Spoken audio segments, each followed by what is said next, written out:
This is video from a deadly shooting cited in the DOJ's investigation of Phoenix police.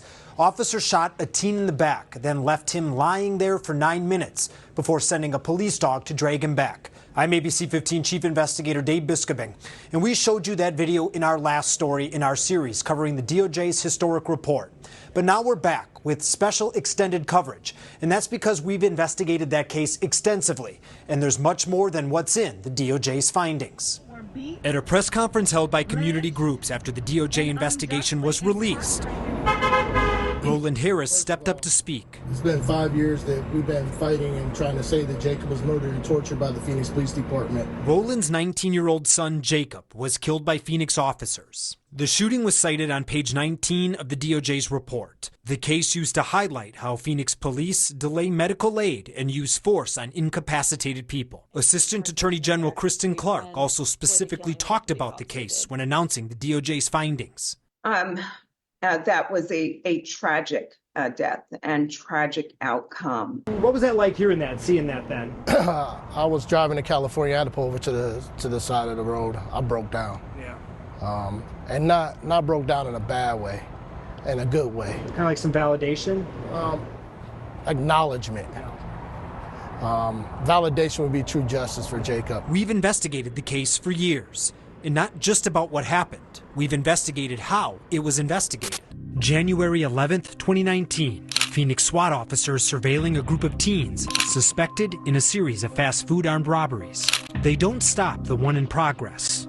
Instead, they wait in unmarked police vehicles, quietly follow the car for 8 miles, and then without warning, use a grappler, flashbang, and shoot a 19-year-old running away. He falls, you see something fly out of his hands. Right. You say that's what, a phone? A phone. What do they say that is? A gun. It was planted. I'm absolutely saying it was planted. How did the weapon get wet? And it did not rain on January 11th. They planted that weapon there. They put his cell phone back in the vehicle.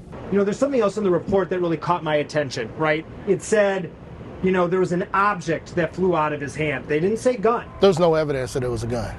There was no evidence at all, and don't want to bring her name up, but Jennifer DePonzio was the homicide investigator who could never say what it was or where they found the gun or anything. Jennifer DePonzio.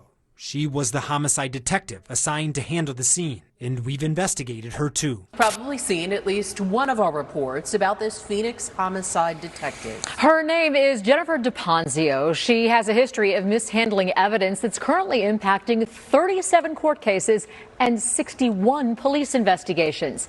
But DePonzio has not had to testify in court or answer for those mistakes. Phoenix giving the court documentation saying DePonzio's too unwell to testify or even be contacted about her cases.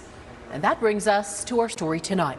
ABC 15 Chief Investigator Dave Biskobing has discovered she's been working, and not just one job, but two.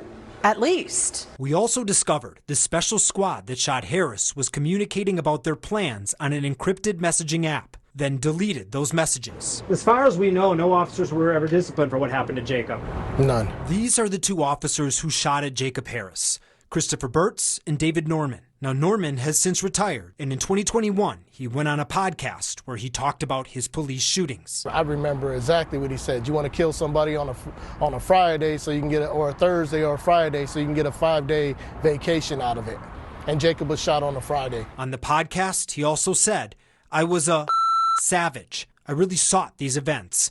I wanted these experiences. I was super aggressive. I mean, what confidence do you have in, like, any actual changes stemming from any of this? Unless the DOJ steps in and takes over, none. Roland Harris filed a lawsuit, but it was dismissed. A judge ruled no reasonable jury would find the officer's actions unjustified. And there's also another controversial part of this case. In Arizona, we have a felony murder rule that lets officials charge accomplices with murder even if they didn't kill anyone. So, since Phoenix police killed Jacob Harris, they charged the other people in the car with his murder. Now, if you want to see more of our special coverage on the DOJ report, the Harris case, or all of these scandals, we've got links to all of it on abc15.com/DOJ. I'm investigator Dave Biskobing, ABC 15, Arizona.